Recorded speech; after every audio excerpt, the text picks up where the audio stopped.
자, 이번 시간은 계약의 해제 관련한 쟁점들 문제 가지고 설명드리겠습니다. 여러분 교재 204페이지부터 먼저 볼게요. 그래서 자, 합의 해제 요 쟁점, 해제라고 하는 것이 일방 당사자의 귀책 사유가 있을 때 그 법률 행위 효력을 소급해서 소멸시키게 되는 것을 해제라고 이렇게 봤던 것이고요. 이에 대해서 양 당사자 중에 일방 당사자의 잘못이 없다 할지라도 계약의 효력을 소멸시키는 것을 합의 해제해서 지금 보니까 계약을 합의 해제 할 때 원상 회복에 관해서 반드시 약정을 해야 되는 것은 아니다. 해서 따로 얘기 없으면 요거 아무런 효력이 발생하지 않죠. 해서 1번 오른편, 2번 매도인은 다른 약정이 없으면 합의 해제로 인해서 반환을 금전에 그 받은 날부터 이자를 가산할 의무가 있다. 틀렸죠? 그래서 우리가 해제권 행사에 있어서는 원상 회복함에 있어서 이자까지 다 지급을 해야 된다. 그게 포인트. 이에 비해서 합의 해제에 있어서는 다 이자는 지급할 의무가 없다라고 할 것에서 답이 됐고요. 3번 계약이 합의 해제된 경우 다른 사정이 없으면 채무 불이행으로 인한 손해배상 청구를 할 수는 없다라고 해서 해제에 있어서는 손해배상 청구가 가능한 데 비해서 합의 해제에서는 손해배상의 청구 허용되지 않는다. 비교하는 게 계속 나오고 있죠. 4번 계약을 합의 해제된 경우 당사자 일방이 상대방에게 손해배상을 하기로 하는 등 특별한 사정이 없으면은 채무 불이행으로 인한 손해배상 청구할 수 없다. 오른편. 5번 합의 해제의 경우에도 법정 해제와 마찬가지로 제3자의 권리를 해야지는 못한다라고 해서 오른편 큰 쟁점 안 돼요. 그래서 일단 여기서 핵심 이슈가 되는 것은 앞에서 해제에 있어서는 원상 회복을 하면서 이자까지 다 쳐야 된다. 이거하고 합의 해제의 차이점, 그 다음에 손해배상 청구할 수 있다 없다 이 싸움 붙이는 것이 이슈가 되겠고요. 교재 205페이지 관련 기출문제 볼 텐데 이 문제는 좀 특이했던 문제였죠. 그래서 일반 수험생이 쉽게 풀기는 어려웠던 문제. 다만 오래전 문제 유형. 다음 중 과실이 있는 경우만 인정되는 것을 해서 임차인의 차임 감액 청구권이라고 하는 거. 자, 우리 민법상 임대차에서 임대인 임차인 차임의 증감, 차임이 현실의 사정과 온당하지 않게 되면 증감 청구할 수 있고요. 이때는 누구 잘못의 문제가 아니죠. 사회의 어떤 경제 현상의 변동 때문에 그런 것이고, 물건의 하자로 2번 전세권 설정자의 부속물 매수 청구권이라고 하는 거. 우리가 전세권자, 전세권 설정자 둘 다 뭘 할 수 있어요? 바로 부속물 매수 청구할 수 있습니다. 우리가 주로 논의하는 건 전세권자를 중심으로 보게 되는데 전세권 설정자도 전세권의 존속기간 만료가 된 상태에서 바로 부속물 매수 청구할 수 있다 해서 우리 물권할 때 강조드렸다는 게 지상권에 있어서는 지상물의 매수 청구, 토지니까 이에 대해서 건물 전세권을 전제로 했을 때 보통 부속물의 매수 청구라는 개념이 있게 됩니다. 뭐 이건 잘못이 있어야 인정이 되거나 이런 것은 아니고요. 3번 물건의 하자로 인한 매도인의 담보 책임. 자, 앞에서 우리 한번 질문 보셨죠? 매도인의 담보 책임이라는 것은 무과실 책임이라고 해서 매도인에게 아무 잘못이 없다 할지라도 담보 책임을 물을 수가 있다. 4번 이행 불능으로 인한 계약 해제권과 손해배상 청구권에서 다른 거 빼버리고 계약 해제권이라고 하는 거, 계약 해제권은 완전 상대방의 귀책 사유가 있을 때만 인정되는 것이다 라고 해서 답은 4번 뽑았고요. 5번 건물 소유를 목적으로 하는 토지 임대차에 있어서 임차인의 임대인에 대한 건물 매수 청구권이라고 하는 거, 이게 지상권에서 파생되는 개념으로서 임차권에서도 임대차가 종료가 됐는데 토지 위에 건물이 존재하고 있을 때 임차인은 임대인에 대해서 그 건물의 매수를 청구할 수 있다. 나중에 계약법 파트에서 논의를 하게 될 겁니다. 그 정도 설명을 드렸고요. 그 다음에 이제 오른쪽에 지문. 그래서 답은 4번인데 이 문제는 좀 독특했던 문제 형태가 되겠고, 자, 205페이지 핵심 지문 가서 보겠습니다. 계약의 상대방이 열었을 때 해제권자 그 전원에 대해서 해제권 행사해야 된다. 해지도 마찬가지입니다. 나중에 2번 계약의 상대방이 수인인 경우 특별한 사정이 없는 한 그중 1인에 대해서 한 계약 해제는 효력이 없다. 전원에 대해서 해제권 행사해야지 효력이 발생하게 된다. 3번 당사자 쌍방이 수인인 경우 계약 해제는 그 1인에 대해서 하더라도 효력이 있다라고 해서 틀리게 뽑아냈네요. 이것도 한번 출제가 됐어요. 그래서 해제권 행사가 있게 되면 뭐야? 소급 소급해서 다 무효가 되기 때문에 전원에 대해서 해제권 행사해야 되고 같이 맞물리는 것이 해제 의사표시는 처리할 수 없다. 이렇게 뼈대 잡아주실 것. 넘어가서 여러분 교재 이제 206페이지에 최고라는 개념과 관련해서 봅니다. 그래서 원칙은 해제권 행사하기 위해서는 다 최고라는 것이 필요하다. 근데 주로 이슈가 되는 게 이행 불능의 문제하고 정기 행위에 있어서는 굳이 최고하지 않고도 바로 다 해제권 행사할 수 있다. 그래서 1번 질문은요.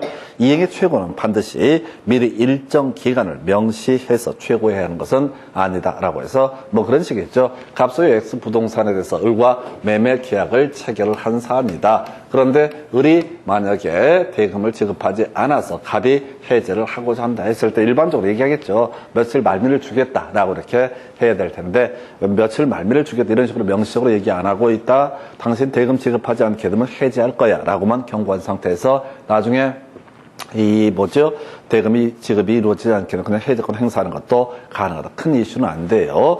자, 2번 매도인의 책임 있는 사유로 이행 불능이 됐을 때 매수인은 최고 없이도 계약을 해제할 수 있다. 옳은 표현. 간단한 지문이고요. 3번 약간 화놓은 지문이야. 매도인의 이행 불능을 이유로 매수인이 계약 해제를 하려면 매매 대금에 변제 제공을 해야 된다 해서 이거 틀리게 뽑았어요. 자, 가볼까요? 갑소유의 X 부동산에 대해서 을과 매매 계약이 체결된 상태입니다. 자, 그런데 매도인이 어떻다? 자, 먼저 계약을 할 때 등기를 먼저 해주기로 하고 한 달 후에 매매 대금을 지급을 하기로 이렇게 특약을 맺은 상태입니다. 근데 매도인이 등기를 넘겨주지 않았을 때, 매도인이 등기를 넘겨줘야 되는데 이게 이제 지금 계약 이행기 도달하기 전에 이 건물이 화재로 소실이 돼버렸다라고 했을 때 이때 매도인의 이행 불능을 원인으로 해서 뭘 할 수 있다? 해제권 행사할 수 있다. 이렇게 가는 거죠. 그때 최고할 필요 없다고 그랬었고요. 그럼 당연히 자신이 대금 지급을 할 의무도 당연히 다 인정되지 않는다. 근데 뭐 대금 지급해 봐봤자 바로 해제권 행사하면 뭘 하게 돼? 원상 회복의 문제가 발생하기 때문에 굳이 대금을 지급할 이유가 전혀 없는 것이죠. 그래서 이런 문제가 좀 어렵죠. 왜? 최고 없이 또는 최고를 해야 해제할 수 있다. 그러면 쉽게 눈치를 채게 되는데 매도인의 이행 불능 상태에 이르러서 이걸 가지고 자신의 채무를 먼저 이행해야지 해제를 할 수 있다. 이런 것은 허용되지 않습니다. 그럴 필요가 전혀 없습니다. 그래서 이행 불능에 있어서는 최고도 자신의 채무를 이행할 필요도 없이 다 계약을 해제할 수 있다. 이렇게 봐야겠고요. 4번 지문이요. 당사자 일방이 정기 행위를 일정한 시기에 이행하지 않으면 상대방은 이행의 최고 없이도 계약을 해제할 수 있다. 이건 별로 어렵지 않아. 5번 지문이 까다로웠어요. 성질상 일정한 기간 내에 이행하지 않으면 그 목적을 달성할 수 없는 계약에서 라고 되어 있죠. 이게 바로 정기 행위를 의미하게 됩니다. 당사자 일방이 그 시기에 이행하지 않으면 해제 의사표시가 없더라도 해제 효과가 발생한다 해서 틀렸다고요. 해제 의사표시는 하긴 해야 되는 거죠. 왜? 해제 의사표시를 해야지 나중에 계약을 소멸시키게 될 것이고 계약을 소멸시켜야지 손해배상도 청구하게 되는 거죠. 그래서 이렇게 그 5번 지문을 틀리게 답이 구성이 됐어요. 그래서 그 두 가지 3번도 5번도 둘 다 좀 뜬금없는 얘기를 해서 어렵게 구성이 됐습니다. 답이 됐던 지문이죠. 그래서 다시 정기 행위와 매도인의 이행 불능에 있어서 매수인은 뭘 할 수 있다? 바로 최고 없이도 해제할 수 있다. 이거지. 해제권 행사하지 않아도 법률의 효력이 소멸한다. 이런 것은 아니겠습니다. 그래서 그 정도 살펴보셨고요. 그 다음에 또 하나 이슈가 되는 게 그 밑에 원상회복, 손해배상 청구 등 나와야 되죠. 그래서 계약 해제가 있게 되면 다 소급해서 법률 행위로서 효력이 소멸되게 될 것이고 그 다음에 원상회복의 문제 발생하게 될 겁니다. 그리고 나서 이제 손해배상 청구의 문제도 발생을 하게 될 것인데 지문 보니까요. 매매계약 해제로 인해서 양 당사자가 부담하는 원상회복 의무는 동시이행 관계에 있다. 그래서 이건 잠시 또 하나 체크를 해볼 게 있죠. 211페이지 가서 먼저 좀 이따 볼 텐데 미리 한번 체크를 해보고 가도록 하겠습니다. 피배임이라고 하는 거 211페이지 피배임이라고 하는 거 이 세 가지는 크게 네 가지는 동시이행 항명권 인정되지 않는다라고 해서 이렇게 갔었죠. 피담보 채무의 변제 의무하고 저당권 설정 등께 말소 의무 또는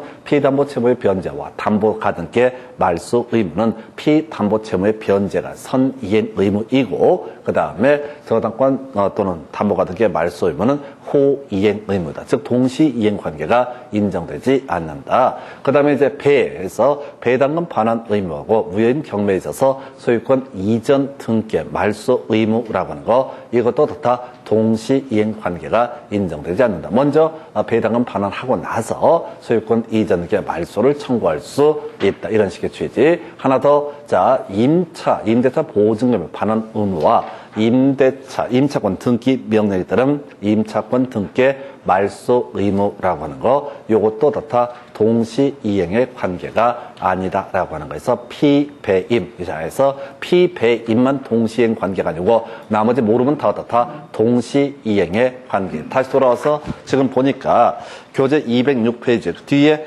1번 지문 끄트머리에 동시이행 관계에 있다라는 명제 나와 있잖아요. 그럼 그 앞에 뭐가 없어야 돼? 피배임만 없으면 다 동시이행의 항명권 주장할 수 있다. 이렇게 해석을 하게 됩니다. 해서 1번 지문 오른편 자꾸 보셔야 돼. 뒤쪽 부분 훈련하셔야 돼. 2번 지문이요. 계약 해제 효과로 반환할 이익의 범위는 특별한 사정이 없으면 이익의 현존 여부, 선의 악의를 불문하고 받은 이익 전부이다. 이 이익을 달리 표현하면 이자도 어떻다 지급을 해야 된다. 해서 자 계약 해제에 따라서 소급해서 계약이 무효가 되게 되면 받은 이익 전부를 어떻다 반환해야 된다. 이걸 달리 표현하면 이자도 어떻다 지급을 해야 된다. 이런 의미가 되겠고요. 오른쪽에 가서 가볼까요? 여러분 교재 207페이지 가서 보니까 매도인이 매매 계약을 적법하게 해제했다 할지라도 매수인은 계약의 불이익을 면하기 위해서 계약의 해제 효과로서 발생하는 불이익을 면하기 위해서 착오를 원인으로 그 계약을 취소할 수 있다라는 표현. 상당히 어려웠던 주제인데 이건 착오 파트에서 계속 이슈가 되게 됩니다. 그래서 착오를 이유로 법률적인 의사표시를 취소할 수 있는 게 세 가지가 있어요. 나중에 보면은 그 중에 하나가 바로 뭐가 된다? 바로 매도인이 해제했을 때 매수인은 손해배상 책임에서 벗어나기 위해서 착오를 이유로 의사표시를 취소할 수 있다. 2번 지문이요.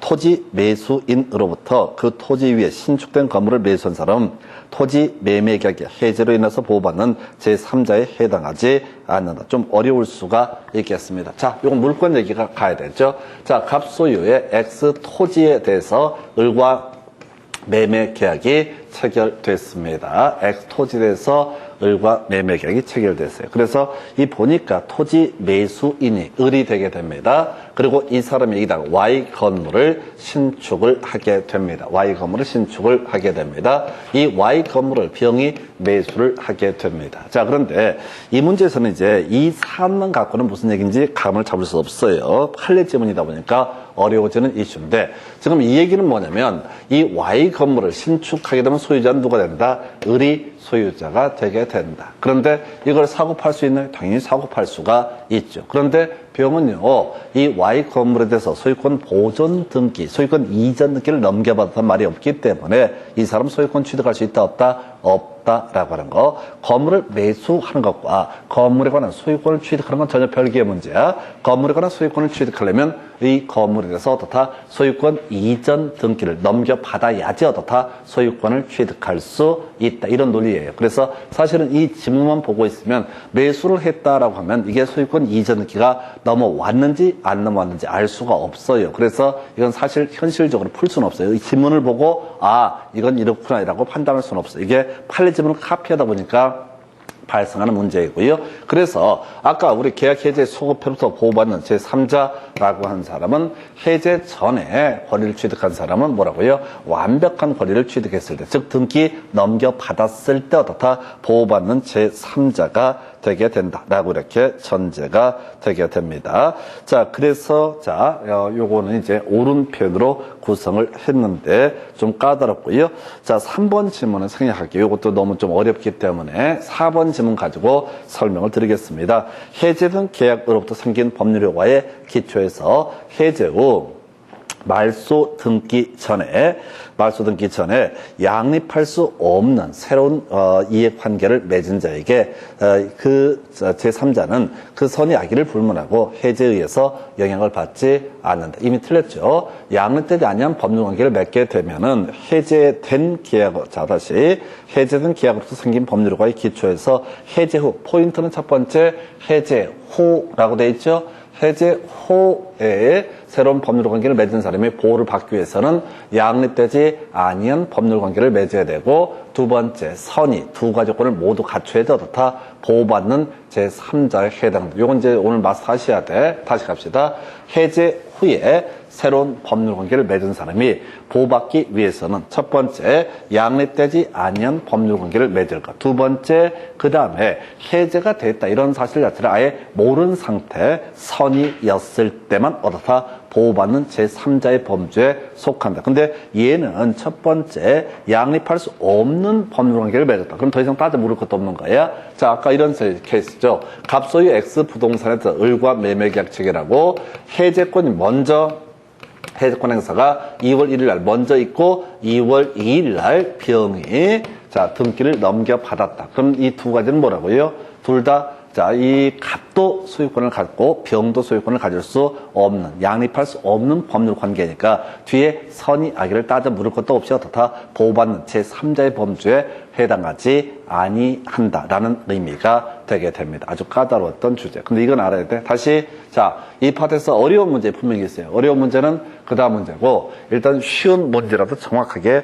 캐치를 하셔야 돼. 다시 해제 전에 새로운 법률관계를 맺은 사람이 완전한 권리를 취득하게 되면 그때는 어떻다 설령 계약 해제가 있더라도 이 사람은 보호받는 제3자의 범주에 속하게 된다. 이런 의미가 될 것이고, 이에 대응해서 해제 후에 새로운 법률관계를 맺은 사람이 보호를 받기 위해서는 첫 번째 양립되지 아니한 법률관계를 맺었을 것, 두 번째 그리고 선의일 것, 내막을 전혀 몰랐을 것, 이런 요건을 갖춰야만이 어떻다 보호받을 수 있는 제3자가 되게 된다. 이렇게 해석을 하게 되죠. 다시 갑시다. 갑소유의 X 부동산에 대해서 을과 매매계약 체결됐어요. 참고적으로 등기는 먼저 을한테 넘어가 있는 상태입니다. 대금을 지급하지 않자 매도인이 매수인에 대해서 해제를 하게 되는데, 해제를 한 시점이 2월 1일이야. 그리고 1월 29일 날 병이라는 사람한테 소유권 이전 등기가 넘어갔다. 병이 완전한 권리를 취득을 했다라고 한다면 이때 병은 어떻다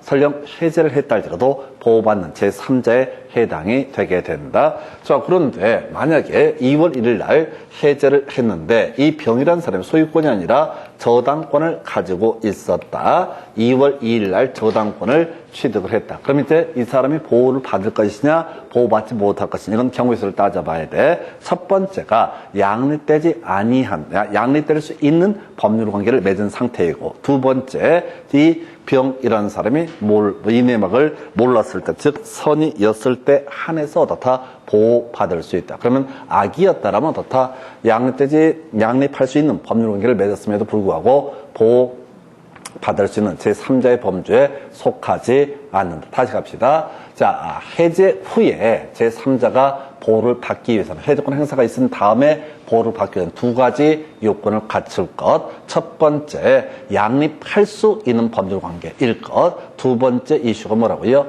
해제가 됐다는 사실을 모르는 선의라는 두 가지 요건을 모두 충족을 해야지 어떻다 이 사람은 보호받을 수 있는 제3자의 범주에 속하게 된다. 이런 식의 구조가 되겠고요.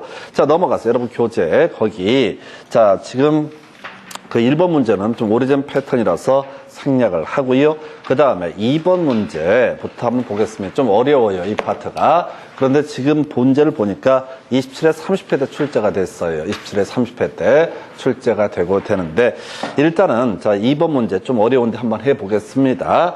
계약 해제 시 보호되는 제3자에 해당하지 않는 자를 모두 고르시오라고 이렇게 되어 있습니다.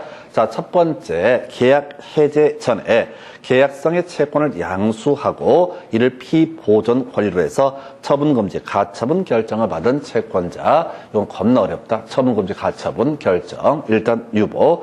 니은번, 매매 계약에 의해서 매수인 명의로 이전 등기된 부동산을 계약 해제 전에 가압류 집행한 자. 요게 이제 가압류 얘기가 나오는데 하나 설명을 드려볼까요?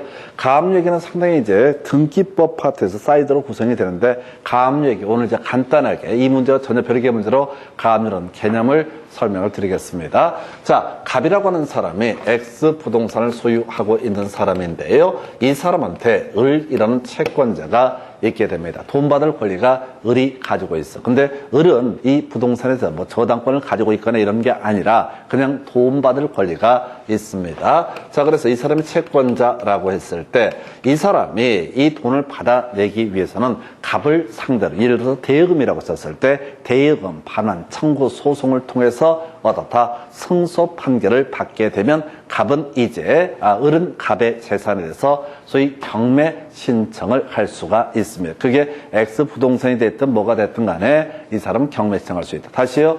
자, 대여금, 반환, 청구, 소송이라고 하는 것을 제기를 해서 승소 판결을 받았다. 그러면 이제 우리가 경매라고 하는 게 두 가지가 있다고 그랬어요. 하나가 임의 경매라고 해서 저당권자가 뭘 할 수 있다? 경매 신청할 수 있죠. 변제를 하지 않게 되면 전세권자도 전세권의 존속기간 만료가 되는데 채무를 변제하지 않게 되면 어떻다? 경매 신청을 할 수가 있습니다. 자, 그런데 그와는 별개의 문제로 저당권 또는 뭐가 없어도 전세권이 없어도 경매 신청할 수 있는 경우가 있다고요. 소송에서 확정 판결, 승소 판결을 얻게 되면 그 판결문에 근거해서 뭘 할 수 있다? 경매 신청을 할 수가 있습니다. 이걸 우리가 강제 경매라고 부르고요. 저당권, 전세권에 따른 경매를 임의 경매라고 얘기를 하게 됩니다. 자, 그러다 쳤을 때 다시 대여금 반환 청구 소송이 있고요. 승소 판결을 누가 을이 승소를 하게 됩니다. 그러면 을은 갑의 재산을 찾아서 뭘 할 수 있다? 경매 신청을 할 수 있고, 그래서 경매 신청이 이루어져서 경매가 이루어지게 되면은 이 사람은 어떻다? 그걸 팔아서 자신의 채권을 보전받을 수 있다. 그러면 이제 채무자 갑의 입장에서 한번 생각을 해보겠습니다.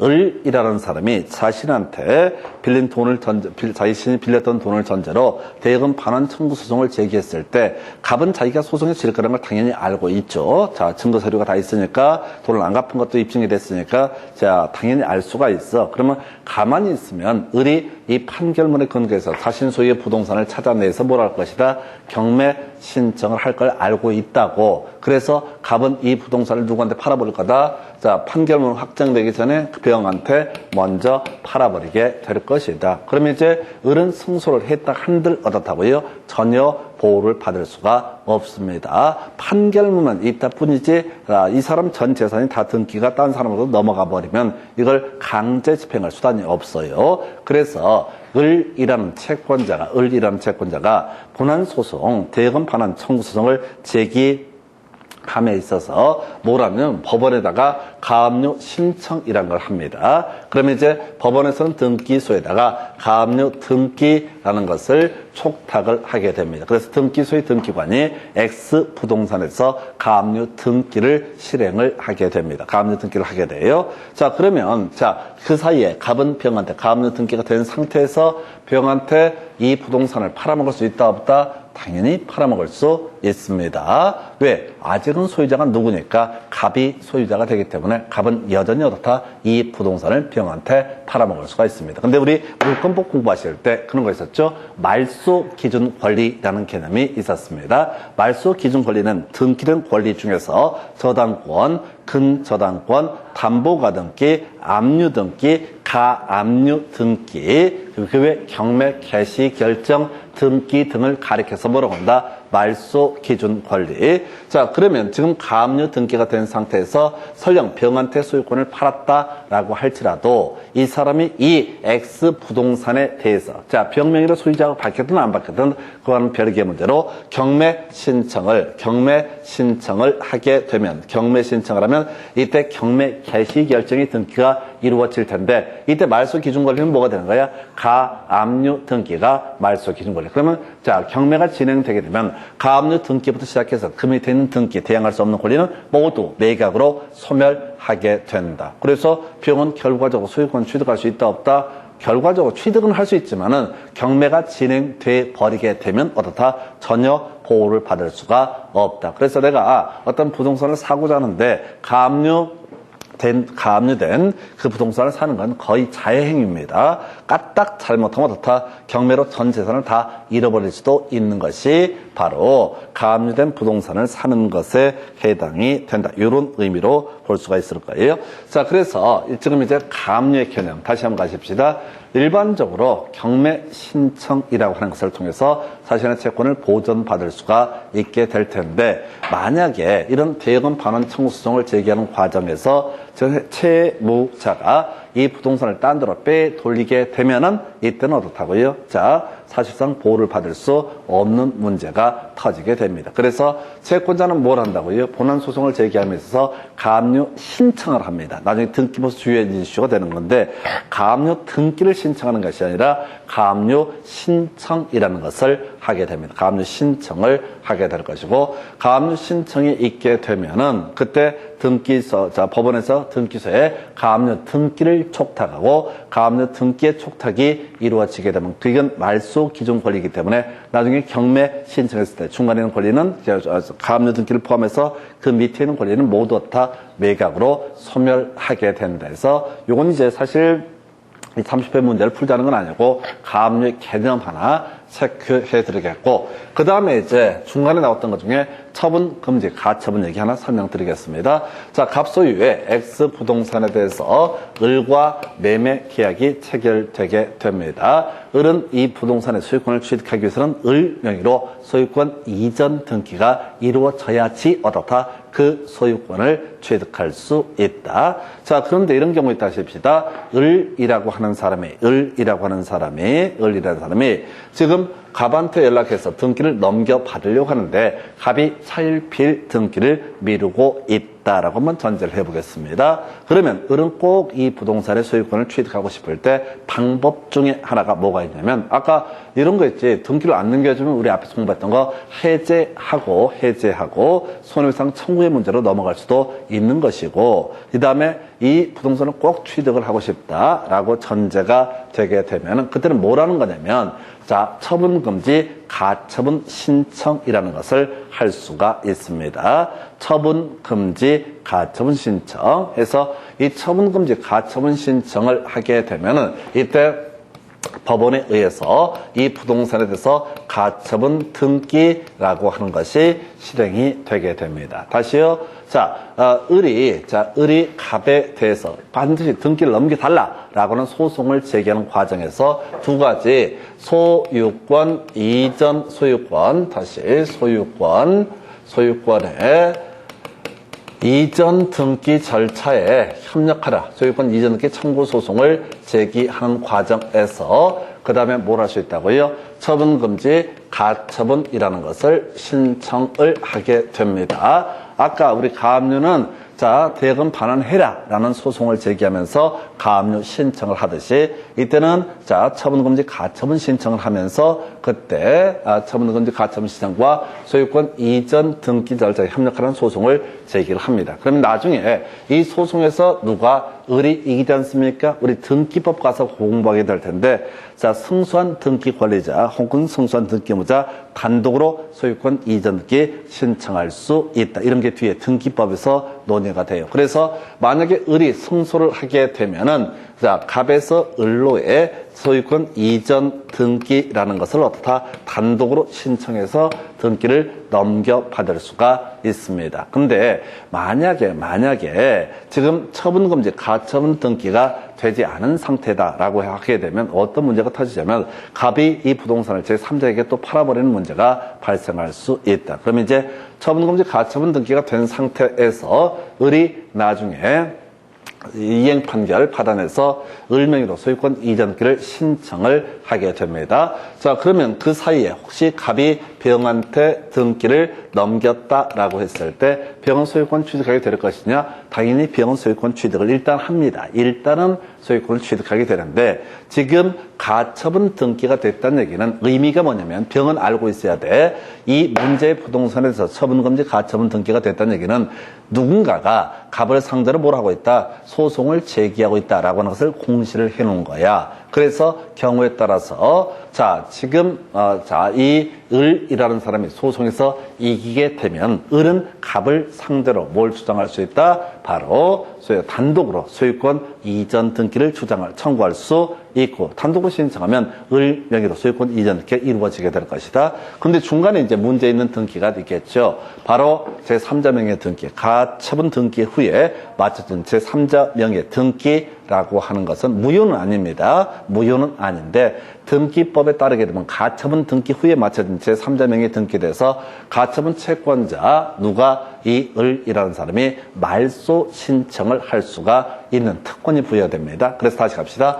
가처분 등기가 되어 있다는 얘기는 가처분 채권자가 가처분 등기 후에 마쳐진 제3자 명의의 등기에서 말소 신청을 할 수 있는 특권이 주어졌다라는 의미를 가지고 있어요. 그래서 지금 병이 소유권 이전기를 넘겨받는 건 뭐 자유의지인데 이거 해봤자 의미가 없다는 거야. 왜? 을이 채권자가 승소를 하게 되면 채권자인 을은 중간에 가처분 등기 후에 마쳐진 제3자 명의의 등기에 대해서 말소 신청을 할 수 있는 특권이 주어지게 될 것이고 그래서 이 사람이 승소해서 자신의 명의로 소유권 이전 등기를 할 때 이 중간에 있는 등기에 대해서 말소 신청이라고 하는 것을 할 수 있다. 이렇게 가는 거예요. 그럼 이제 결과적으로 말소를 하고 이 등기만 살려주게 됩니다. 그럼 이제 이렇게 가는 거야. 자, 우리가 등기를 보니까 가압류 등기가 되어 있다라고 전제를 하게 되면 우리가 바로 추론해야 돼. 가압류 신청한 사람이 이 부동산의 소유자를 상대로 자, 금전 채권을 받기 위해서 소송을 진행 중에 있는 것이고 소송 진행을 해서 이 사람이 승소 판결을 받게 되면은 뭘 할 것이다? 경매 신청을 해서 경매에 붙이게 될 것이다. 그리고 가압류 등기라는 것이 말소 기준 권리이기 때문에 가압류 등기 밑에 있는 권리는 어떻다? 경매가 이루어지면 모두 매각으로 소멸하게 된다라고 하는 걸 알면서 사야 된다. 이런 취지가 되는 거예요. 두 번째, 내가 살려고 하는 부동산에 대해서 처분금지 가처분 등기가 돼 있다라고 전제하면 우리는 그걸 보면서 뭘 생각해야 돼? 누군가가 이 부동산의 소유권을 꼭 취득하고 싶어서 바로 부동산의 소유자와 소송을 진행 중에 있는 것이고 그리고 이 채권자가 승소를 하게 되면 어떤 문제가 터지게 된다. 승소를 하게 되면 자기 명의로 소유권 이전 등기 청구할 수 있고요. 그리고 또 하나 중간에 있는 제3자 명의 등기는 다 말소 신청할 수 있는 특권이 주어지게 된다라는 걸 알고 있어요. 다시 갑시다. 이게 가압류 가처분 얘기 이 문제와는 좀 별개의 문제로 이게 되게 까다로워. 자, 등기부를 봅니다. 자, 내가 관심 있는 갑소유의 X 부동산의 등기부를 보니까 가압류 등기가 돼 있다. 그러면 나는 그걸 어떻게 파악을 해야 되냐? 가압류 가압류 신청한 사람이 지금 부동산의 소유자를 상대로 뭘 하고 있고 소송을 제기하고 있고 이 사람이 소송에서 승소하면 경매 신청을 할 것이고 경매 신청하면 가압류 등기 밑에 있는 등기는 모두 다 매각으로 소멸하게 된다. 내가 그래서 부동산을 취득했다 한들 어떻다? 자, 잘못하면 경매가 진행되면 다 꽝이 나게 된다. 소유권을 잃어버릴 우려가 있다라는 의미가 내포가 되어 있는 것이고 그 다음에 또 하나 이슈가 되는 게 내가 어떤 부동산을 살려고 하는데 가처분 처분금지 가처분 등기가 돼 있다라는 걸 발견을 하게 됩니다. 그러면 내가 이 부동산을 사게 되면은 가처분 채권자가 본안 소송에서 승소했을 때 그 사람은 자신의 명의로 이 부동산의 소유권 이전 등기를 해 갈 것이고 대신 그 중간에 있는 제3자 명의 등기에 대해서는 말소 신청을 할 수 있는 특권이 주어져 있다. 그래서 내가 설령 소유권 이전 등기를 넘겨받았다라고 할지라도 이때는 소유권을 취득할 수 없다. 잃어버리는 문제가 발생하게 된다. 이런 개념이 전제가 돼 있어야 돼. 하나만 더 가볼까요? 자, 지금 원래 이런 경우도 있어요. 갑소유의 X 부동산에 대해서 을이라는 사람이 매매 계약을 체결해서 등기를 넘겨받고자 합니다. 근데 갑이 얘기하기를 이런저런 이유가 있어서 지금 당장은 등기를 못 넘겨주고 그다음에 어떻게 하겠다? 며칠 있다가 한 2달 있다가 등기를 넘겨주겠다라고 얘기합니다. 그래서 을의 입장에서는 이때 방법 중에 하나가 뭐라고요? 자, 처분금지 가처분 신청을 해서 가처분 등기를 해서 딴 놈한테 못 팔아먹게 나가두는 것도 하나의 방법이 될 수가 있고, 또는 이때 가등기라고 하는 것을 하는 것도 하나의 방법이 됩니다. 그래서 자, 을 명의의 소위 청구권, 소유권 이전 청구권 보전을 위한 가등기라고 하는 것을 해두게 됩니다. 자, 그러면 소유권 이전 청구권 보전은 가등기가 되어 있는 부동산을 내가 갑을 만나서 사고 싶다. 그러면 알고 있어야 돼. 개털될 수 있다는 거예요. 그죠? 여기서는 이제 이렇게 가는 거죠. 소유권 이전 청구권 보전은 가등기를 권자 을이라는 사람이 혹시 자 갑에서 을 명의로 소유권 이전 등기를 하게 되면은 본등기를 하는 거예요. 이 본등기를 하게 되면 그 순위 번호로 순위는 어떻다? 가등기 순위에 따르게 된다. 그래서 이 물건의 소유권을 취득하는 시기는 언제고 본등기 했을 때지만 자 순위 보전 효력 때문에 중간에 어떤 등기가 있다라고 하게 되면 얘는 소위 무효, 직권 말소의 문제가 터집니다. 왜? 지금 병이 중간에 소유권을 취득했다고 한번 해보겠습니다. 근데 본등기가 이루어지면 순위 번호는 뭐라고요? 바로 가등기 순위에 따르게 된다. 가등기 순위에 따른다는 얘기는 먼저 을이 뭐라는 거야? 소유권을 취득하는 꼴이 돼버리는 거야. 먼저 을이 소유권을 취득하는 꼴이 돼버린다고.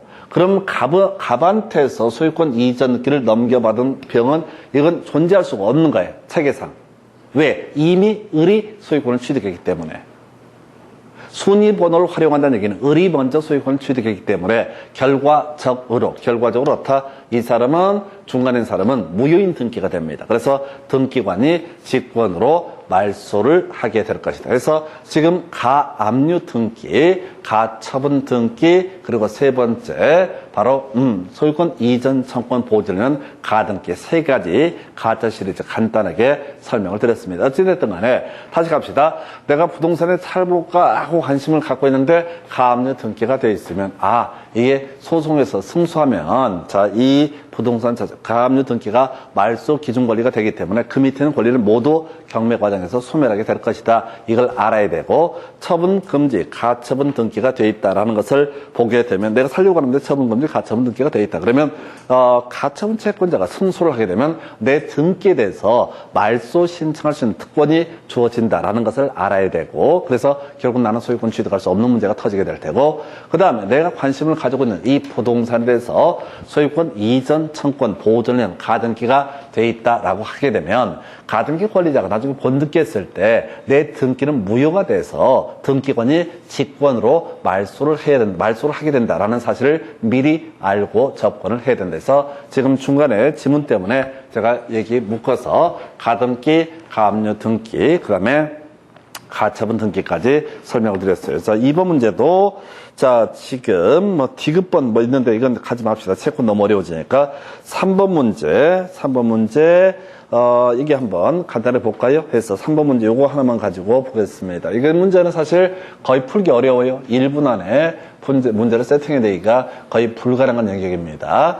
자, 그래서 갑 소유의 X토지와 을 소유의 Y주택에 대해서 교환 계약에 따라서 각각 소유권 이전 등기가 마쳐진 후 계약이 해제가 됐다. 자, 계약 해제 소급표로도 보호받을 수 있는 제3자에 해당하지 않는 자를 모두 고르시오. 해서 자, 갑이 X 토지를 가지고 있고 이걸 을한테 소유권 이전 등기를 해주게 됩니다. 을이 Y 건물을 가지고 있었는데 이걸 갑한테 소유권 이전 등기를 해주게 됩니다. 교환 계약에 따라서. 근데 계약이 나가리 무효가 됐네요. 자, 그러면 이제 원상 회복의 문제가 발생하게 될 것인데 기억번 계약 해제 전에 을로부터 X 토지를 매수해서 소유권 이전 등기를 경륜. 요건 쉽다. 을로부터 지금 갑소유의 X 토지가 을한테 넘어갔고 을로부터 계약 해제 전에 병이 어떻다? 소유권을 취득을 했다. 그러면 이 사람은 소유권 이전 등기를 격려받은 자라고 되어 있죠? 소유권 이전 등기를 격려받게 되면 완전한 권리를 취득한 것이니까 기억은 어떻다?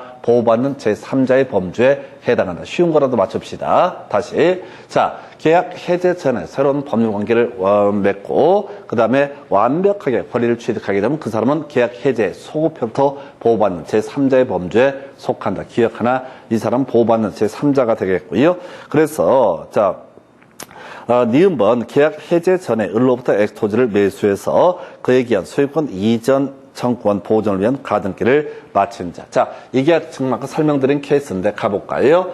자, 갑소유. 자, 지금 현재 을 소유의 X 토지입니다. 그래서 병이라는 사람이 만약에 이 청구권 보존을 위한 가등기를 했다고 해보겠습니다. 그러면 이 사람은 완벽한 권리를 취득했느냐? 이게 문제가 되는 거야. 가등기를 한 상태입니다. 아직은 본등기를 안 한 상태야. 그러면 완벽한 권리를 취득했느냐가 문제가 되게 될 텐데, 문제 한번 보아볼까요? 만약에 이 X토지가 갑으로 복귀가 된다라고 했을 때, 해제에 따라서 X토지가 누구한테 갑으로 돌아간다라고 쳤을 때, 이때 본등기는 누구한테 하는 겁니까? 병의 입장에서는 누구한테? 을을 상대로 본등기를 하게 되는 거예요. 다시. 아까 이런 예를 들었었잖아요. 다시 예를 들어볼게요. 자, 갑소유의 X 부동산에 대해서 을이 매매계약을 체결하고, 을이 뭐 이런저런 이유, 갑이 이런저런 이유로 등기를 안 해주니까, 을이 뭘 했다고요? 이 청구권 보존을 위한, 소유권 이전 청구권 보존을 위한 가등기를 해놓은 상태입니다. 자, 그러면은, 지금 X 부동산에서 갑이 병한테 팔았다고 한번 해보겠습니다. 병은 일단 소유권 취득을 하게 될 거야. 한편, 을이, 자, 본등기를 하게 되면 갑에서 을 명의로의 소유권 이전 등기를 신청해서 본등기하기도 못하 소급해서 자 가등기를 한 순위번호를 활용한다라고 말씀을 드렸거든요. 그래서 중간에 소유자가 바뀌고 말고는 전혀 문제가 되지 않아. 왜? 순위가 어디로? 이쪽으로 올라가는 거죠. 다시 갑시다. 갑이 등기를 안 해주니까 을이 소송을 제기했다고 소유권 이전 등기 절차에 협력하라라는 소송을 제기를 했습니다. 그래서 을이 승소 판결을 받아낸 거야. 그럼 갑이 원든 원치 않든 을은 갑 명의에서 을 명의로 다 소유권 이전 등기를 단독으로 신청할 수 있게 됩니다. 그래서 등기를 넘겨받으면 어떻다? 을은 자 가등기 한 순위번호를 활용을 하기 때문에 완전한 권리를 취득한다. 자, 그래서 X 토지를 가지고 한번 이 사안을 가지고 설명을 드릴게요. 자, 지금 X 토지의 등기부 내용을 보니까 자 갑에서 을로 소유권 이전 등기가 된 상태입니다. 소유권 이전 등기가 된 상태예요. 자, 그래서 지금 소유자가 누가 됐다? 을이 소유자가 되게 된다. 자, 한편 이 등기부의 을구를 보니까 병이 뭘 했다고? 지금 여기 나와 있지 않지만 병이 갑고가 되겠구나. 갑이 병이 가등기를 해놓은 상태이다라고 한번 해보겠습니다. 가등기가 됐다고 쳤을 때 지금 해제 효과로서 그 을에서 갑으로의 뭐가 이루어져요? 소유권 이전 등기가 이루어지겠죠? 계약이 해제가 되면 다시 갑으로 복귀를 해야 되잖아요. 을에서 갑으로 소유권 이전 등기가 이루어지게 됩니다. 하여튼 뭐 그거는 별개의 문제로 병 입장에서는 을을 상대로 해서 누구한테 병으로의 자 소유권 이전 등기, 소위 본등기가 이때 이루어지게 된다고. 그러면 본등기를 하게 되면 어떻다? 가등기의 순위번호를 활용을 하기 때문에 이 중간인 등기는 어떻다? 등기관이 직권으로 말소를 하게 된다. 이런 구조야. 다시 두 번째 질문 가져볼까요? 자, 지금 계약의 해제 전에 을로부터 X토지를 매수해서 그에 기한 소유권 이전 등기 청구권 보존을 위한 가등기를 마친 자. 제가 지금 병이라고 예를 들어서 가등기를 하게 되면 사실상 뭐라고요? 그 뒤에 소유자가 백날 바뀌든 말든 다 무효가 되기 때문에 등기관 직권 말소를 하게 될 사안이고, 그래서 이 사람은 가등기 청구권 보존을 위한 가등기에서 가등기만 해도 다 완전한 권리를 취득한 것이다. 이런 얘기가 되는 거예요. 그래서 이건 사실 완전한 등기법 문제야. 다시 가겠습니다. 지금 X 부동산의 상황을 보아하니 현재 소유자가 누구다? 을 소유의 X 부동산이 되게 됩니다. 여기에 대해서 누가 병이라는 사람이 소유권 이전 청구권 보존을 위한 가등기를 한 상태입니다. 자, 근데 이 X 부동산에 대해서 해제 때문에 누구한테서 을에서 갑으로 소유권 이전 등기가 이루어지겠죠? 계약 해제가 되면 원상 회복을 해야 된다고 했으니까 원래 소유자가 갑이었으니까 갑으로 다시 돌려줘야 된다고. 그럼 갑은 소유권 취득할 수 있다 없다? 일단 있다. 가는 거죠? 근데 가등기를 해놓게 되면 이 사람은 이제 무소불위의 권력을 갖는 거야. 가등기 권자 병이라는 사람은 자, 나중에 뭘 할 수 있다? 자, 지금 을에서 병으로에 뭘 한다고요? 본등기, 소유권 이전기를 신청을 한다고. 승소 판결을 받아서. 그러면 이 가등기 순위를 활용을 하기 때문에 중간에 있는 등기는 뭐가 된다? 무효가 되게 된다. 그래서 가등기만 마치더라도 다 완벽한 권리를 취득한 것이다. 이런 취지가 되겠습니다. 가등기만 하더라도 다 완벽한 권리를 취득한 것이다. 그래서 니은번은 보호받는 제3자가 될 것이고요. 자, 디귿번 계약 해제 전에 갑으로부터 Y주택을 임차하여 대항력을 갖춘 임차인이라고 되어 있습니다. 해제 전에 대항력을 갖춘 Y주택을 임차했다라고 되어 있습니다. 그럼 대항력을 갖췄다는 얘기는 소유자가 밖에 바뀐 사람한테 임차권을 주장할 수 있다. 그러니까 완전한 권리를 취득했다. 이런 취지가 되게 될 것이고, 리을번 계약 해제 전에 X토지상 을의 신축 건물을 매수한 자. 신축 건물을 매수했다는 얘기는 아까 한번 설명드린 사안인데 소유권 이전기를 넘겨받지는 않았다는 의미가 됩니다. 그래서 리을번 이하이만 바로 제3자에 해당하지 않는 좀 어려웠던 주제. 근데 이번 시간에 여기서는 이제 가등기하고 가압류 등기하고 가처분 등기의 개념 정도 잡았으면 좋겠습니다. 그 다음에 해지 관련해서 209페이지 거의 지문 구성 안 돼요. 해지 관련해서 거의 출제가 안 되는데 209페이지 보니까 계약을 합의 해지하기 위해서는 승역과 승낙이란 서로 대립하는 의사표시가 합치돼야 된다. 그래서 앞에서 해지는 일방 당사자의 의사표시로 장래돼서 그 계약 효력을 소멸시키는 것을 해지라고 불렀었고, 합의 해지라고 하는 것도 계약의 한 유형이기 때문에 또 승역과 승낙이라는 의사의 합치가 있어야 된다. 2번요. 합의 해지로 인해서 반환을 금전에는 특약이 없더라도 그 이자를 가산해야 된다. 이게 답이 됐다고. 계속 30회 때 답이 됐네. 아주 핵심을 물어보는 거야. 합의 해제에 있어서는 소위 부당이득 반환의 문제가 발생하지 않는다. 그래서 앞에서 합의 해제 가지고 겁나 많이 우려먹다가 이제 합의 해지를 가지고 쟁점을 삼게 됩니다.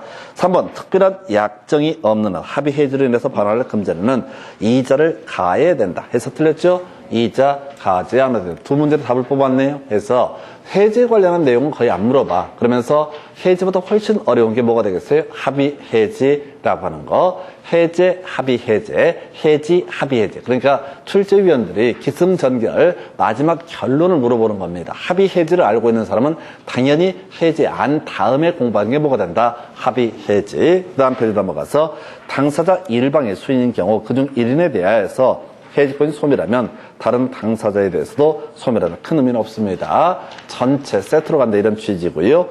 계약 해지의 의사표시 묵시적으로 가능하다 해서 큰 의미는 되지 않아요. 그래서 지금 답을 뽑게 되면 해제 파트에서는 합의 해제, 이자 지급하지 않는다 이런 얘기 이슈. 그 다음에 해지에서는 두 번 다 이자 지급하지 않는다. 그래서 이 정도로 소멸 관련된 쟁점 보셨고 잠시 끊었다가 동시 이행 행동권 설명드리겠습니다.